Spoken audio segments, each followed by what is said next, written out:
we will get started here, but we will start with a quick poll in just a second.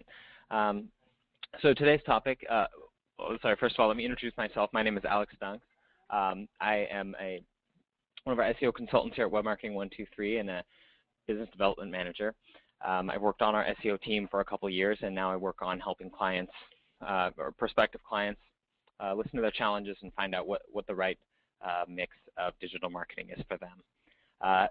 For today's webinar, we're going to be talking about Google Ranking Game Changer, which is the new Disavow links tool, and what it means for your SEO. Just a few housekeeping slides here before we get started.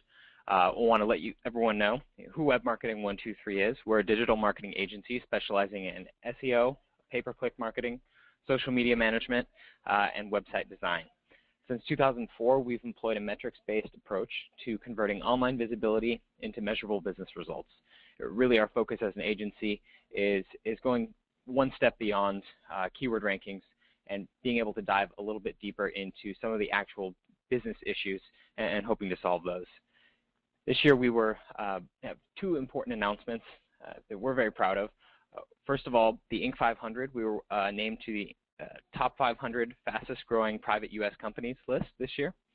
Additionally, this week we were named to the San Francisco Business Time 100 fastest growing Bay Area companies, and we actually ranked number 9 in the Bay Area. So we're very excited to continue our accelerated growth and share our findings with you. A couple of practical matters here. First of all, are the slides available? Yes, you can just email SEO@webmarketing123 and we can email you a copy of today's presentation. We're also providing a live recording and can send you that video as well. If you would like to tweet today's event using hashtag 123webinar, you can follow us on Twitter as well, follow us on Facebook, and also Google+. And if you are ready to take the next step with us, would like to learn more about how we can help you address some of your individual challenges, you can request a complimentary SEO assessment with myself or one of my colleagues.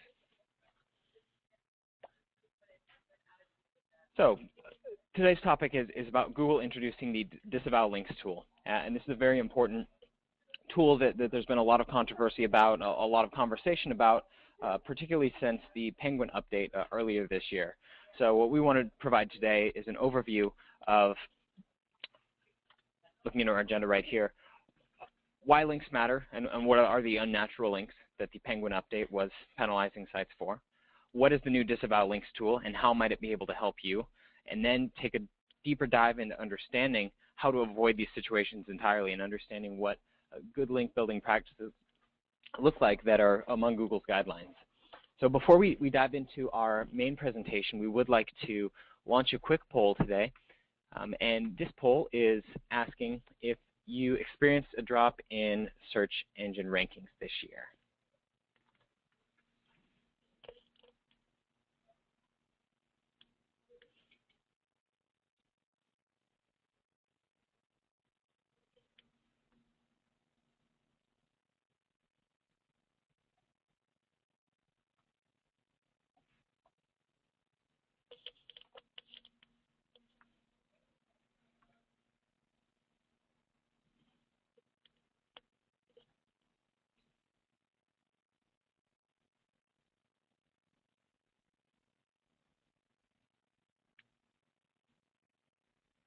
All right, almost everyone has voted. If you could just finish up and submit your answers to the poll, we'll move on in just a second and share the results with everyone.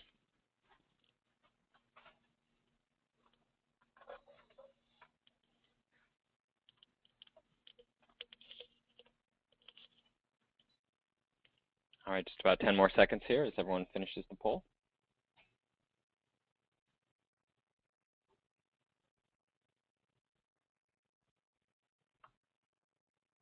All right, so taking a look at our poll results, it looks like about 37% of our attendees today experienced some sort of a drop within their search engine rankings. About 30% are not sure, and a little less than 30% said no, but still want to understand what we're talking about today. And then a small minority have been dramatically hit as well. So I'll try to speak to kind of all of these situations. In general, what we want to think about as we build an inbound link strategy and continue to monitor our search results is really having a strategy in place. And that starts all the way from choosing your keywords all the way to receiving money from a customer and understanding exactly what happens through that entire process. So that's what we'll go through today. The first step is why links matter and what are unnatural links. So why do links matter? Essentially, they serve as a vote of trust for your page. Anytime there's a link pointing to a web page from a third-party website, essentially creating a vote for that website. And the way that Google's search engine crawls the web is by following links. So the more links that you have, the more entry points or more roads pointing to your website there are for Google to find. And there are a number of things that we want to consider among those links, which I'll get into in just a second, but this is kind of the general concept. We all know how valuable it is to rank in the first few search results. As you can see from this map here, this is a heat map showing where people's eyes are looking within a page. And you see how much attention gets paid to those first couple results within the page. So very important for us to be at the top. And really before Google, you could actually buy placement in your search results. So Alta Vista and Lycos and some of those very early search engines, you could buy your placement. Before that, there were just directories. That's how Yahoo got started, was as a directory. So as you can see from this graphic up here, you can kind of, if we are getting votes for our website, we would want to buy those votes if we could. If we can essentially pay for our placement, it's a lot like pay-per-click works now, show up more often for our target market, for the keywords they're searching for. As links became more valuable, a market developed to buy and sell them. And really what Google started doing is algorithmically, basically with a computer program, going out and evaluating all the sites on the web, which ones are linking to each other, and started giving credit. And this is what allowed links to become a commodity. And along with this, there are many tactics emerged to generate these links. For example, comment submissions. Someone has a blog or a forum, something along those lines, and you can submit a comment and you can put a link within that comment. It could be something relevant to your website. You could be offering advice about the type of service that your website offers and provide a link back. Or you could say nothing about your site and just put a link within that comment if that was accepted. Guest book submissions, same idea. If you're allowed to create some sort of post on a third-party website, that's an area you could place a link. Paid directory submissions. So just like the Yahoo directory, many other directories out on the web exist. Before search engines, that's how people found that content. And so by using these directories, you can list your site in more places and allow Google to find you more often. Article submission and syndication is another one. The idea here is to create an article with some relevancy around what you do, what your business is about, and then once someone reads that article, have a link back so that they can find more relevant information on that topic. Blogs and links farms are a couple ways. So blogs can be used in a number of ways. It could be blogging about specific topics and linking to those. It could also be within the comments of a blog, just as we talked about the comment and guest book submissions. Link farms could be sites that just little different than directories, are not quite categorized like a directory is. A link farm is just a listing of links on a page, or a blog could even act as a link farm if all it was really doing, just as a blog is the easiest way to set up a website. You just set up a blog and start accepting links and even charging people for these links. Another tactic would be link exchanges, wheels, schemes. Most common example of this is a reciprocal link. I'm sure many of you have received these sorts of emails in the past. You get an email, someone saying, hey, we think that our site is related to yours and you have some great content. We'd like to place a link to your site. However, all we ask is that you place one back to us. And kind of you scratch my back, I'll scratch yours. However, that doesn't necessarily work anymore, as Google sees that if two sites are linking to one another, it's not quite as valuable as if one of those sites went out of their way to list the other site automatically. So there's a couple tactics Within these, these are kind of some general strategies for link building. Some of them are a little outdated. Some of them are still valid today. But what's really happened from all of these is there's been an evolution and an automation of each. So we'll go into specifically what makes these links good or bad, because these kind of can go either way depending on how you look at it. Something like a link exchange, there's really no value in SEO anymore. Something like a link farm has been greatly devalued by the search engines. It really needs to have categorical relevance and relevance to the content on your site. So what we'll go into next is kind of what makes these links good or bad, and how we should evaluate them, which will take us to our next point of why might I need to disavow a link and how do I use Google's tool. But however, all this background information will provide us a little bit more context around that idea. So Google got progressively better at distinguishing these natural and relevant links. For example, the link exchanges. Very obvious if two sites were linking back and forth to one another, there's not a whole lot of credit. What we want are one-way links and higher quality links. Google promises better rankings for natural links and penalties for the unnatural or spam links. And so this is really what the Penguin update did. And the Penguin update was Google's major algorithm change this year. It was in April of this year, in 2012. And essentially what it did was tried to penalize the sites that had gotten good rankings based on low quality links. And of course, until the Penguin update, all these were empty threats. There's a pretty famous story from about 2 years ago where JCPenney got manually penalized by Google based on their backlinks. And actually a story broke in the New York Times before that, and that Google's manual penalty was more or less a response to that particular article. And so what Google did was they manually penalized JCPenney. They were ranking #1 for a ton of different terms, such as dresses and clothing and all the specific variations of, men's jackets, women's pants, things like that.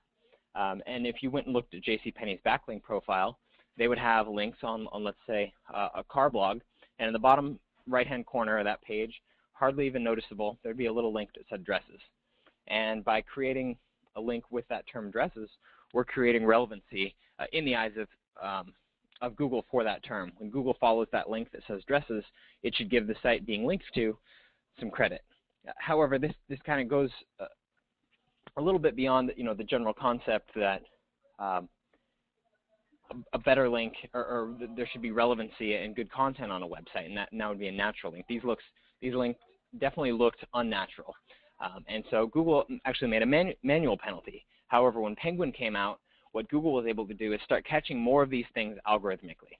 And if you think about the task, basically what Google has done, it's a huge accomplishment in terms of writing a computer program that evaluates all the sites on the internet and ranks them according to quality and relevancy for particular search terms. Google's algorithm started out very simple, as simple as it can be at least.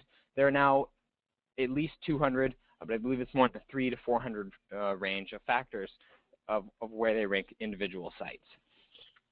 So now Google is asking us to build natural links and only high quality, no unnatural or spammy links. And this is not a new practice necessarily by Google. However, because their algorithm is getting smarter due to this Penguin update, these are now real threats, and a lot of companies have, including I imagine some of you today, have suffered some major ranking drops this year. The question is, natural link building, however, is hard. So how do we do that? First of all, it is extremely time-consuming and it's expensive to do the content creation and outreach to find these legitimate sites that will generate high-quality links and build the relevancy in the search engine in the eyes of Google. Also, when another website links to yours, it's often on your company or product name, not on the keywords you're hoping to rank for. So if someone were to link to us with the keyword web marketing 123, we're going to get credit for the term web marketing 123. However, I guarantee you, if you go into Google right now and search for our brand name, we're going to come up #1. So there's not a lot of benefit necessarily for us to have a link with our brand name as far as which keywords we're going to rank for. However, if someone builds the link that says search engine optimization and points to our website, Google is going to find us relevant for that particular term because that's what someone has written in the anchor text of the link or the actual link text that you see.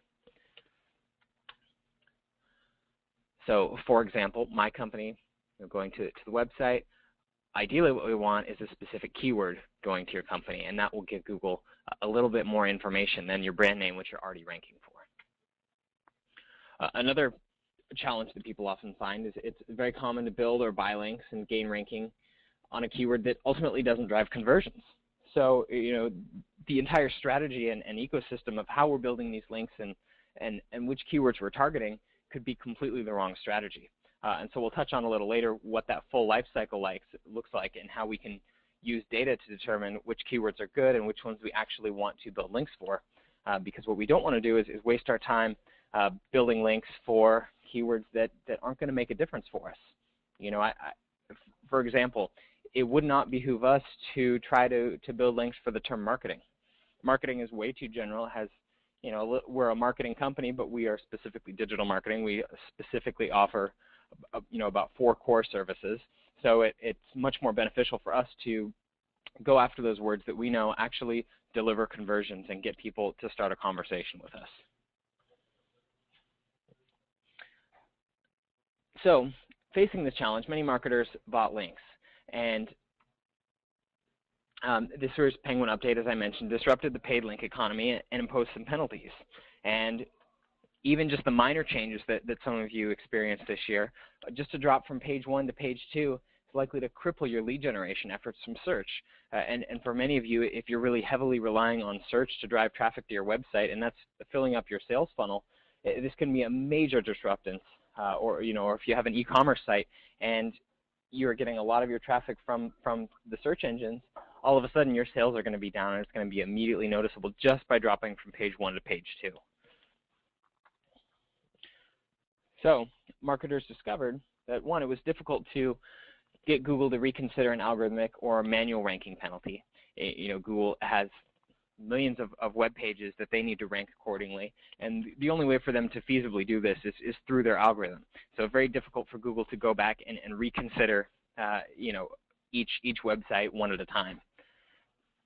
Also, what people are finding is some of those paid links or the low quality links that they've created are hard to get down. We've submitted a link somewhere, let's say it was a comment in a blog somewhere, and we go back and reach out to that webmaster or reach out to that website. We realize there's no contact information on the website, or there's an email address that you email and never hear back from. Not always the easiest thing to recover from. And I just want to make a distinction as well. When I say paid links, oftentimes, what a lot of companies have run into is there's a lot of link schemes where it says, buy page rank 8 links for, 1,000 links for $1,000 or something like that. Those kind of links that are being built at such a fast pace, there's no way that they can be quality links. And we'll go into detail in a little bit in our next section in terms of actually how to build quality links and to have a strategy behind it. But paying someone for 1,000 links for dirt cheap is definitely not going to be building you those quality links. And some of those companies that are opportunistic have made marketers pay to have their paid links taken down. So almost, another way to get money by paying to have those links removed. And so this is kind of, the idea that links can hurt your website has been often talked about conversation within the SEO world. For example, we've always asked ourselves in trying to figure out exactly what the Google algorithm is displaying is, what if your competitors could build poor quality links back to your website? If we're not able to move our competitor out of the #1 spot, maybe we can just build low quality links to that competitor and see if that matters.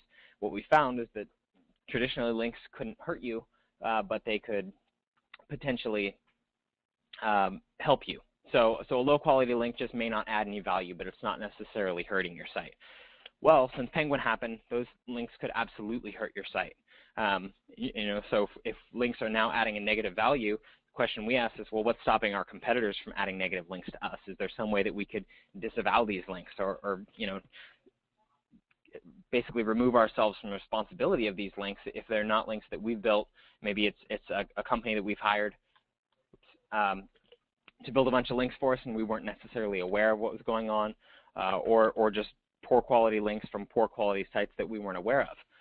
Which brings us to the new Disavow Links tool, which is the new development, and it's within Google Webmaster Tools. So if you don't have Google Webmaster Tools, what Webmaster Tools is basically a direct line to the search engine. Whereas Google Analytics is going to measure your website traffic, what users are doing, Google Webmaster Tools is going to analyze how the Google search engine is interacting with your website. And there are a number of very useful things, tools, reports, and data that you can get from Google Webmaster Tools. It's also your place where you can upload your sitemaps, and you can kind of give Google additional information, such as if you're disavowing links. So you do have to verify that you're the site administrator to connect with Google Webmaster Tools for your specific domain. So what you'd want to do is place a piece of code on your website that shows Google that you own that website, and then they'll allow you to access the Webmaster Tools for that domain. And then to disavow the links, what we're going to do is simply upload a text file within that tool. So it's either excluding all links from a particular domain, like this. I don't want any of the links from Facebook.com to count, for example, which I wouldn't recommend. These are just examples. Or specific URLs, as in there's a spam domain here, and on page 1, there's a specific link. We don't want that page to count for us. And essentially, this is all uploaded in a text file. It looks a little bit like this. What we also want to include within that submission is any notes that are after a pound sign, as you may be downloading, editing, re-uploading the same document if you have future versions. And this process is supposed to take at least a few weeks. So something to consider as we look at asking Google to do this. This is kind of a last resort option. And for many people that have been hit with the Penguin update or have just suffered even slight drops due to some low quality links that are now being counted against them, we kind of need to take that last measure and take this tool. However, very important to note that Google has specifically said, this is a last resort measure. What you should do is reach out to those sites immediately and try to get those links taken down. First of all, that's us taking responsibility for what's happening with our site, which is very important. You can't just, there aren't shortcuts where you can just build a bunch of links and then disavow them later with Google. We kind of do need to take responsibility and attempt to disassociate ourselves with those spammy sites. If someone came to our website from a really spammy link that they found, or I would go to a website through a spammy link, I feel like I wouldn't trust that site as much. It definitely looks a little bit shady, and we'll show you a couple examples of what those look like. But by reaching out to these sites directly, what we can do is get this process to happen faster and speed things up a little. But if we're not able to, then we can submit this text file, wait a couple weeks, and essentially what's happening, what this tool does is it's effectively adding a no-follow attribute to the link, which neutralizes its capacity to affect ranking or trigger a penalty.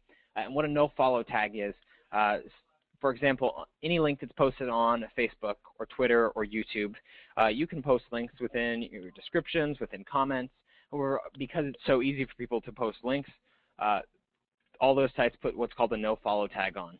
And a no-follow tag is going to not pass the link value that would normally be passed through that site. And that allows a site like Facebook, where people are posting millions of links a day to third-party websites, Facebook therefore doesn't lose all of their value. Social is kind of a hub where people are linking out from. People aren't necessarily linking into Facebook nearly as much as people are linking out. The way that the link value works is that the more sites linking to you, you get credit for, and the more sites you link out to, you're leaking that credit. It's essentially spreading that link juice to those other websites. So Facebook would want to be limiting that, and so that's why a no-follow tag exists. Or if you want to link to a site but you don't want to send SEO value their way. So what this will effectively do is add those no-follow tags, on the back end, at least, essentially acts the same way to those links so that Google stops passing ranking value or discredit, essentially, to your site. So as we mentioned, when to use the tool, Google suggests that you first attempt to manually request removal of the links. as that removal process will take some time. Ultimately, if these links are affecting you, it's affecting your sales, you want to get this done as fast as possible. So the first step is to reach out and get as many of those links removed as possible. Make those manual requests, and then the Disavow links tool submission before you submit a reconsideration request. And then refer to your efforts within your reconsideration request. And this reconsideration request is different than the Disavow links tool, which is an automatic process. It's going through a queue. The reconsideration request is a manual submission where you can make your case to Google that you were unfairly hit with an algorithm update. And although I've heard of a lot of people submitting these reconsideration requests, I haven't seen a lot of stories of people being kind of righted in the search results based on those requests. So again, that is even a last resort. I wouldn't count on that. But what I would want to essentially what I would want to look at in terms of removing these links is how do I take responsibility for this on my own and make as much progress as possible in removing these links from my site altogether. And ultimately, that's how you're going to fall within the confines of what Google's algorithm is measuring and help allow us to continue to rank better based on the algorithm and not a manual reconsideration request that probably will not necessarily make a difference. So that brings us to the question of which links should we disavow. If we got hit with a ranking penalty and we're not sure why, or we know it has something to do with our links, well, we need to figure out which of those links are hurting us. So Google gave an example on the Penguin, right after the Penguin update. It showed a couple examples, which I'll show you in just a second. What we don't want to accidentally do is disavow good links, because those links are giving us credit. Those links are what's helping us to rank in the positions that we are. So a little bit of what goes into that is understanding how Google evaluates a link. So what Google does is going to evaluate based on a couple things. First, the anchor text itself. The anchor text I mentioned is that blue text that's underlined usually, or or changes color or underlines when you hover over it. And whatever that actual term is, that's what we're going to be getting credit for. The other thing Google is going to evaluate, and this is a major piece surrounding the quality of the links, is the surrounding text. So if we have a long paragraph like this, it's talking about these DNS configurations, talking about that topic that we're linking to. It's going to take us to a site that talks about that same concept, and it is going to provide more relevancy in the eyes of Google. So in addition to just that anchor text where it says multi-vendor DNS and DHCP configurations, we're also creating relevancy around the same topic. And something important to note is that Google's algorithm is thematically based. If you've ever done a search for a term and then you see that term bolded in the search results, Google gives you an indication of what you searched for and where it's finding it on the given web pages to kind of explain that relevancy. What you might also see sometimes is that Google will bold a synonym, or Google will build a variation. Maybe it's you're searching for investing news, and Google might have investment news, and it would bold that category, for example. So Google is smart and really able to pick up on themes, and that's what it's doing on our website. So another thing we want to look at is the overall content of the page, and this has to do with both the page that we're linking from and the page that we're linking to. We want those to match up. So what a poor site looks like in terms of here's one example of a lack of relevancy. So here's a link. This is an aquarium website, and this is their blog, and they're talking about global warming, CO2, and ocean health. Down in the comments for this blog, you see a comment that says, the word global warming is familiar to all the people and caused most people's attention, but it haven't been improved now because people's desire to benefit never stop, which I'm not 100% sure what that means, but then we have our link there that says GPS tracking. There's absolutely nothing on this page that is relevant to GPS tracking, not even in the comment or not even related to the overall content of the web page. So this is one example where there is absolutely no relevancy, and I think that relevancy is probably the #1 thing that you should look at in terms of what makes a good or a bad link. Does it make sense for the website that's linking to you to link to you? Are the topics at all similar? we talked about directories. There are good and bad directories. A directory, for example, one of the most popular and oldest standing directories is the Yahoo directory. That directory costs $300 to be considered on a yearly basis, and if they are accepted into that directory, then we get a link and it'll be within an appropriate category. And that category is going to create relevancy. From a business point of view, it certainly makes sense that I would want to be listed in as many directories as possible so that users, as well as search engines, can find my site more often. This is one example of what an irrelevant link might look like. Here's another one, and this is directly from the Google Webmaster blog of one that they gave when Penguin came out. And so hopefully what we're seeing here is that these links are going to be really obvious. The team that is led by Matt Cutts, who's the head engineer of the Google Web Spam team, is trying to counter spam. And you can see that these links very clearly look like spam. So in here we're talking about fitness and how to get fit. And you'll see that words like payday loan, fast cash loans are inserted into the article with absolutely no relevancy at all. So as you can see, these links should be pretty obvious. I think we all know what spam looks like. Very low quality sites, very low quality grammar, things that are not necessarily making sense. And if Google goes to this page, reads about getting fit, and follows fast cash loans, they're going to see absolutely no relevancy or correlation between these sites. So those are a couple examples of which links you should disavow. And I could talk about this all day, but we are limited on time here. So I want to move on and get a little bit into how you can actually build some good links. What I also want to mention real quick is that Bing has a comparable tool within Bing Webmaster Tools, and actually this came out months earlier than Google. However, it wasn't quite as big of a deal, and we're not spending as much time on this today because Bing is not penalizing sites like Google is. Google's algorithm is evolving at a little faster rate and trying to remove these types of sites. So people are having less issues with Bing, so that's why we're not going to go into it. But very important to know that if you are seeing ranking drops within Bing as well, we want to take a look at our backlink profile, and we could disavow these links within Bing. If we're disavowing them based on our results in Google and we submit something to Google, it's smart to do the same thing for Bing because either way those links shouldn't be benefiting us, and we don't want to associate those links with our site.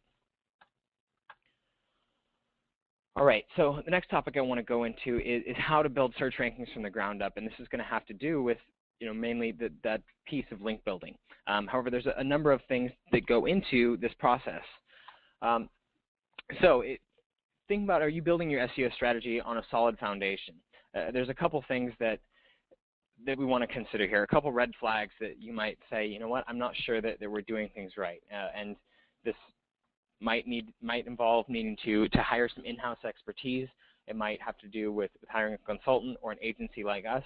These are some of the indicators that you might want to dive deeper into your SEO strategy and make sure that you're sending Google all the right messages that you're trying to send, as opposed to just spammy links and things like that.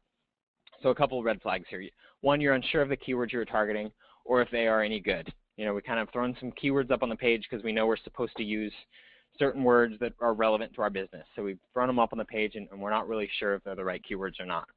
Well, I would kind of step back and say, if you're not sure if they're the right keywords or not, then why are we doing that? Very important that we have a specific keyword strategy, which I'll go into and cover briefly in just a second. Also, we have no keyword mapping. Keyword mapping is once we've selected the keywords that we find are most relevant to the business, we want to decide which page, if someone searches for those, do we want to take them to. Essentially, there will be a landing page from the search results, and it's not necessarily going to be your home page every time. It wouldn't make sense for it to be your home page if I were, for example, if someone's coming to Web Marketing 123 site and they search social media marketing, it doesn't really make sense for us to send them to the home page when we have a specific page talking about our social media marketing services and our process and our theories and things like that. So we'll touch on how we get to the keyword mapping. This is all kind of a progression that is part of our entire strategy. It's really looking at this entire life cycle, and links, you'll see how they fit into, not only as one step of this, but the entire strategy really plays into that. And by utilizing a strategy like this, we can avoid the kind of link building that will get us penalized by Google. So no concerted link building effort, it would certainly also be a problem, just because we do want to make sure that we're adding those additional entry points for Google so that it can find us more often and also find us for the related keywords. Also, if we're not tracking keywords from source to paying customer. So how are we ever going to know if our keywords are good if we don't know what kind of ROI we're getting on a keyword by keyword basis? How do we know if keyword A versus keyword B has actually driven revenue for us? Well, if we're not tracking all the way through that customer life cycle and through that sales funnel, then we'll never know. Also, little to no content generation efforts is another red flag. We want to be consistent with our keyword mapping and generate content on our pages and also on the relevant pages that are linking to us. So those are kind of the steps that we would go through, and if you don't have any of these steps in place, I would definitely encourage you to take advantage of our free consultation offer at the end of the presentation, which I'll go into there at the end, but also, just at the very least, evaluate your SEO strategies and try and realize where some of those gaps are. So as we want to lay a strong foundation, there's a plan that needs to happen, and that's going to start with keyword selection, as I mentioned. So a couple of things here, looking at different types of keywords. This graph on the left here, you'll see that in this upper left-hand corner here, there's the keywords that are going to be high cost and high competition, also a low probability of conversion. Keywords like shoes, not the best keyword for us. Even if I'm Zappos and I am a shoe distributor, and it makes sense for me to rank for a general term like shoes, high cost and competition, because it's very hard for, there's so many other pages that are going to be found relevant for the term shoes. So because that competition is so high, the cost will be high as well for us to get up there. It's going to take extremely difficult, very concerted link building effort and likely years to even get to the first page. Whereas something that is more descriptive, like men's shoes, has a better chance, slides down, a little higher probability of conversion, and also less cost, because we can target men's shoes on our men's page, women's shoes on our women's page. We can also even get more descriptive, like red Nike men's running shoes. Here we're going to have a much higher probability of conversion and also a lot less cost and risk. By going after some of these more descriptive phrases, it's not necessarily going to take us a whole year to get up to the first page and start to rank for this keyword, which is going to give us the data that we need to feed back into our campaign and know whether this is a good keyword or not. So that's one thing that we want to consider. Also, if you look at the actual conversion rate by keyword phrase length, you'll see it's the 3- and 4-word phrases that are the highest probability of conversion. And that's because those are more specific searches. These are, think of these as your qualified customers coming in and searching for exactly what they want, as opposed to something very general like shoes, or the example I used earlier was marketing for us. I guarantee you, even if we were to rank #1 for marketing, we would get less than a 1% conversion rate, probably less than 0.1% conversion rate. It just wouldn't make sense for someone to reach out to us based on searching on such a general term like that. So another tool we can use for this keyword selection is the Google keyword tool. And this is an AdWords tool. You don't need an AdWords account to use it. It'll give you search volume on a monthly basis. So as we're looking at these travel terms, for example, you can see that something like airline tickets has a lot more searches than book flights. However, book flights is also going to be more conversion-oriented. People might just be searching very generally for airline tickets, but if they're looking to book flights specifically, there's a little bit more relevancy to what we're trying to do associated with that.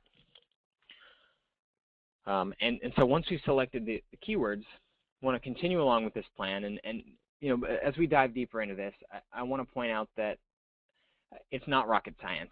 And many agencies might insist that their systems are proprietary. This kind of can make it sound like it's more complex than it really is. Really, if you think about it from a logical perspective, you know which keywords are going to be relevant for you, or people often maybe think that they know which keywords, and then the first check that I do is I do a search for that keyword. If our CEO was telling me I want to rank for marketing, and I did a search for marketing, we are not going to see our competitors there. We are not going to find pages that are necessarily relevant to what we're doing. So there is a very logical thought process that can happen if we put ourselves in the shoes of our customer and just try and think about what are they looking for when they're searching for that keyword? And where do I need to take them to get them the right information? And this is the beauty of inbound marketing, is that it doesn't necessarily need to be, you don't need to go out and find these people. These people are searching for you. You just need to find out which keywords that they're searching for are going to end up leading to business for you. So once we've selected our keywords, you'll see that we want to prioritize them, and this is going to help us to to kind of decide where we want to build our links, for example, which will make sense as we get into our fourth section here. The other thing that we want to do is actually map these pages. So you'll see that we have some of our more general terms that would be mapped to our home page. Someone types in project management software, that might be all-encompassing of several products that we offer. And you'll see if someone's searching for project management for smartphone, we want to take them to our mobile solutions page. And it's the idea of bringing people to the most relevant content based on what they searched for. As we continue to map our keywords to specific pages, we also want to have content guidelines. And specifically right now, I'm referring to our on-page content, although if you remember, as I was talking about what makes a relevant link, it has to do with both the content on the page that we are linking from and the page that we're linking to. And content is king in the eyes of Google. We absolutely need to have content on our pages if we want to rank for elder care services, but we don't use the term elder care services on that page at all. And it sounds obvious, but you'd be surprised how many situations we come across where these keywords we've analyzed the keywords we want to rank for, where we which page we want to rank for them, and we find there are absolutely no instances of that keyword even used. So really important that we generate this content so that Google finds relevancy once they get to our site. Also very important for us to think about here, who's going to write this content. And it's very important for us to realize, kind of all of the steps that go into a process like this. Here's what our content mapping document would look like. And you can split up these responsibilities depending on who within your organization might be most qualified to do so, or you might work with an outside content writer, or have maybe it's just your Marcom team that is doing all of this. But the idea here is that for each of these pages, we know what content needs to exist and which keywords we're targeting. What this will do is culminate into a link strategy document. So now that we've identified these specific instances of keywords that we need to use on our pages, we need to do the same thing from a third-party perspective. And the reason that links count for so much value in the world of SEO is that anyone can choose the keywords that they want to rank for, and they can write about them on their site. That, although it does require some strategy as we're seeing here, technically anyone can do that, and it's not that hard. As long as we know, we're going to know what our market is and what people are talking about and what we need to write about, and we can do that. However, because anyone can do that, how is Google supposed to rank us above our competitors? Well, one of the ways that we can do that, and one of the main ways, is through linking. The more people that link to us using these keywords is going to help Google choose us over our competitors. So here's a link strategy document that gives a kind of an idea of where we might build links and how we're going to approach this strategy.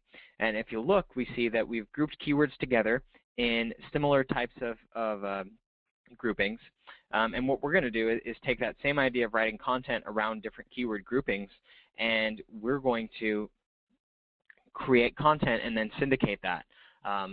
So industry directories is one area that we're going to touch on. And for these, we want to find the most relevant category within this directory, and we want to include some content about assisted living and what we offer, just in this example.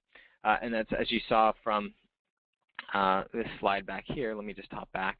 This is the idea of what that might look like. Even within a directory, maybe not quite this long, but we can still provide some relevant content. If we're in the, let's say, IP configuration category, if there is one, or maybe it's just going to be in software category, whatever's the most relevant for us, we want to take people to that specific place. Sorry, let me just jump back. All right, so back to our link strategy document. From here, we can also write articles, blogs, and other pieces of content, and that's how we can create relevancy on those third-party sites. So the idea that we write an article about senior home, senior assisted living, and senior apartments, for example, right here, then we can link into the individual pages where we're targeting those terms, and Google has found some relevancy because we have actually created relevancy on that page. You know, as opposed to the aquarium example, which had an article about global warming and linked to GPS tracking, those have nothing to do with each other. But we can actually create the relevancy by giving out some free content. You know, the idea overall is just we got to give something to get something back.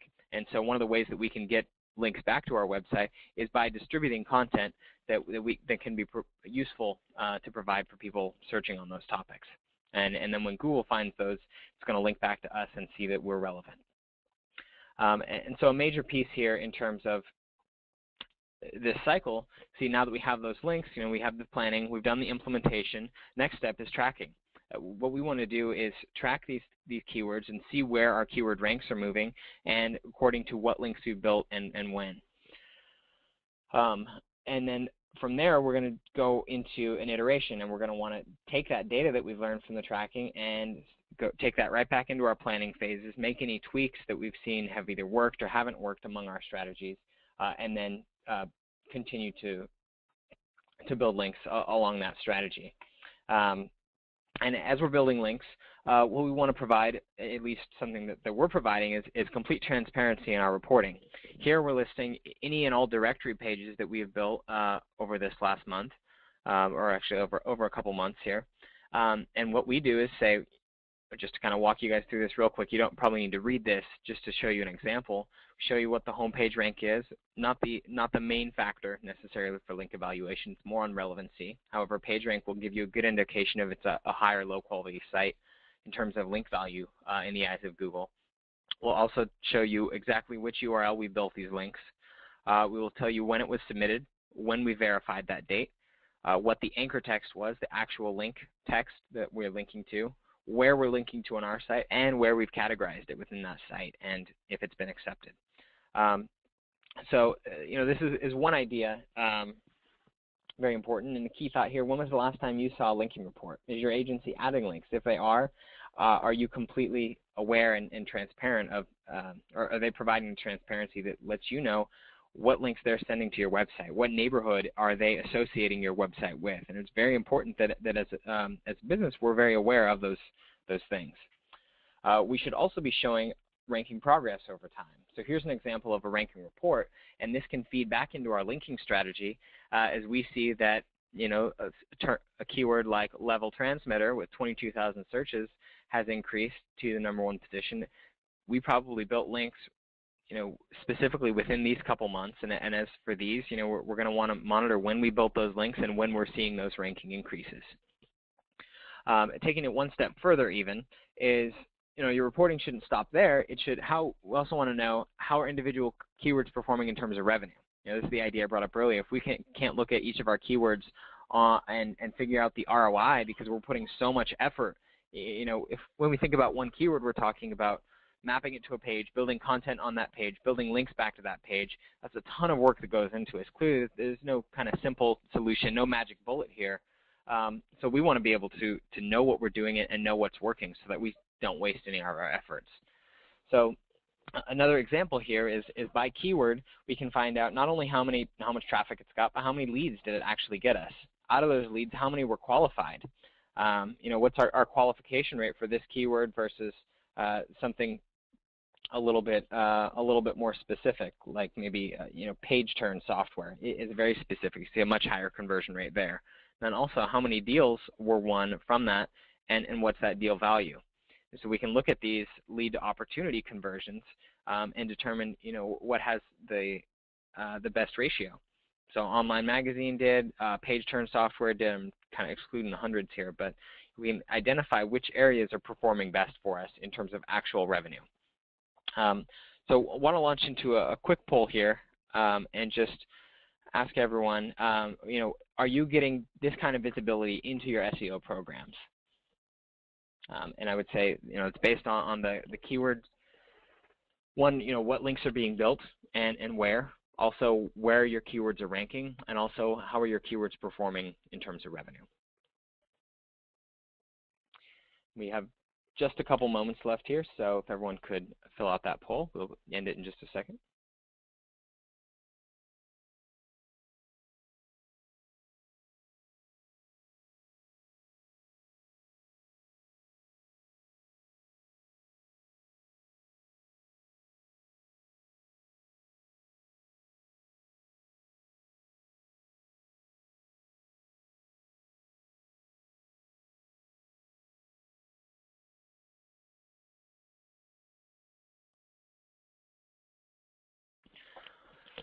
All right, about 5 more seconds on the poll. We're about to close it.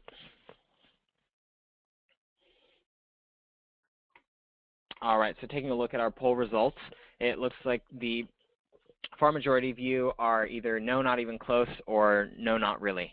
Some of you are almost there, and about a little less than a third are having that kind of tracking.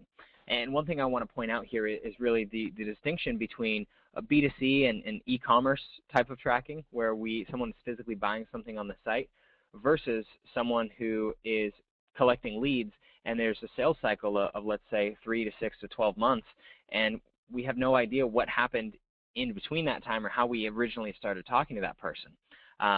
There is tracking available for that.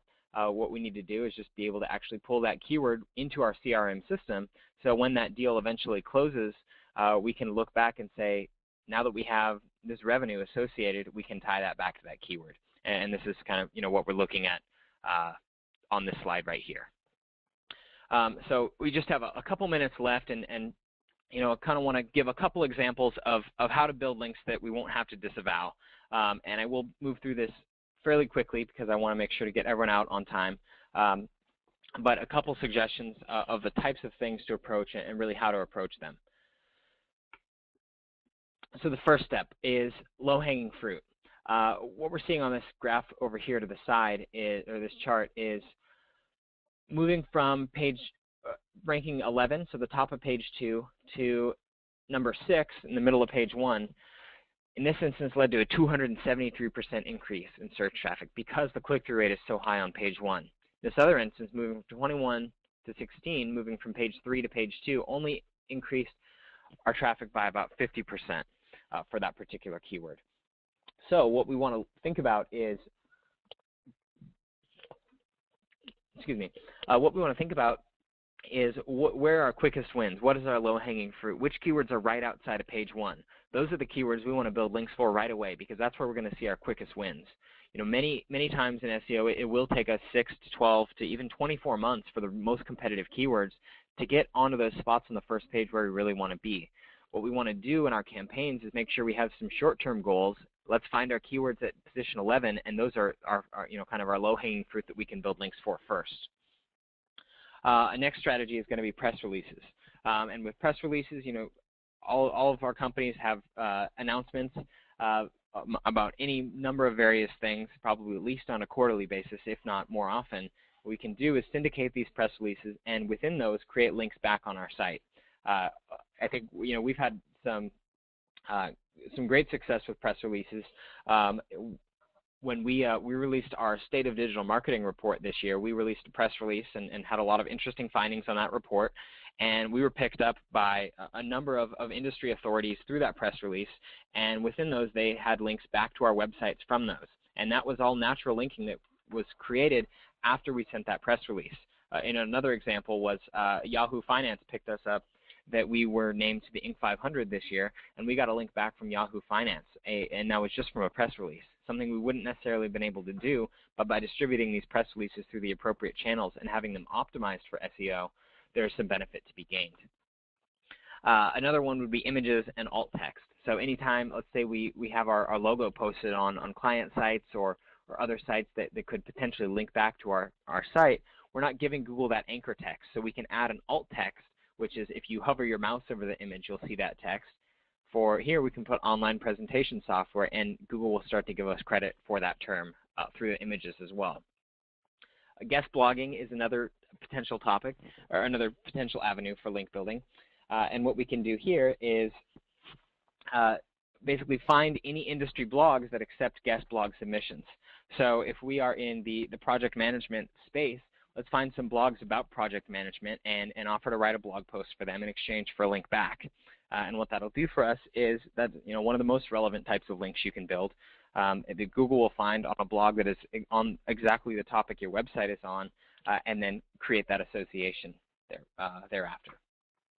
Also, relevant directories, and the reason that we say relevant is very important that we are not building them on a directory with no categorization, or we're not, or if it's a very specific industry blog, say there's a project management directory, and we are a fitness company, we have no business being on that blog. So we want to make sure that we are always in the most appropriate categories as far as directories go. And then the last piece would be social. And we are running out of time here, so unfortunately I don't have to go too much into social, but really the idea here with social is that it's not necessarily getting links back, but it's having those social properties associated with your website and having good social presence, interaction, and engagement. So the way that we can do that is by getting people to like us on Facebook, to share our content on Facebook, to follow us and retweet our tweets on Twitter, to subscribe to us on YouTube and like our videos. All of those things measure social interaction and engagement, and if we associate those with our website, then we can gain some benefit, as social is another way, just like links, that we can add third-party validation to our site. So here's our kind of summary of the 3-month game plan here. These are kind of a couple of the main areas that I would approach, and all of these are the types of ways that that Google will find our links relevant, and so we don't even have to go about disavowing those links in the first place. We wanted to go into this because we don't want to leave you hanging and not give you any advice on how to build the right kind of links. However, just a couple key takeaways on the first section. We want to remove or disavow problematic legacy links. These could be links that have been built from an agency that built links 5 years ago, before any of you were even with the company. However, we need to find out what these links are, go out and we'll see the very obvious spam type of links and manually ask people to remove those, and then disavow any that we can't do. We also don't want to waste our effort, so we want to lay a strong foundation by establishing the right keyword list and checking our goal tracking. So being able to tie those keywords all the way to revenue. And then the other topic here, as we looked at all the different types of ways we can build links, we want to use diversity as a guiding principle, not only for our keyword strategy, but for our link sources and our overall profile. We want to build links for multiple keywords, not just one, because there are going to be many different ways that people are going to find our site. And we also want to build links from a variety of link sources. It's just the idea also of not putting all your eggs in one basket. If we have all of our links on online directories or only on article syndication websites, if those get devalued over time on the next algorithm change, we don't want to be sitting there and not know what to do because we've only built one type of link. So those are kind of a couple of our key takeaways today. Hopefully this was an informative presentation for everyone. In just a quick bit about Web Marketing 123. Again, we are experts at building top-line revenue growth for global enterprises with targeted and cost-effective digital marketing. And clearly, a lot of thought goes into linking strategies and these sort of topics. So if here's a quick listing of a couple of our clients. Here's the slide I'm trying to get to. If you would like some more information on how to approach this, we invite you to, one, download our 2012 State of Digital Marketing Report. As I mentioned, it's been picked up by a number of key industry thought leaders.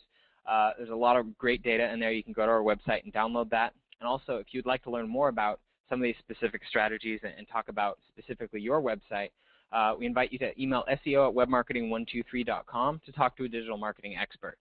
Again, we offer SEO, pay-per-click, and social media marketing, also website design and lead tracking abilities. We have a very measured and analytical approach, and very, we have a lot of B2B clients, very heavy on the lead gen side and kind of being able to track those things all the way to revenue, but have many e-commerce clients as well. So definitely reach out to us and see if it's a good fit for us to have a conversation. Additionally, my email is down there at the bottom, alex.d@webmarketing123. If you've got some specific questions or feedback for me, I would love to hear from you. So please reach out. And otherwise, we hope to see you at our future webinars. Thank you, everyone.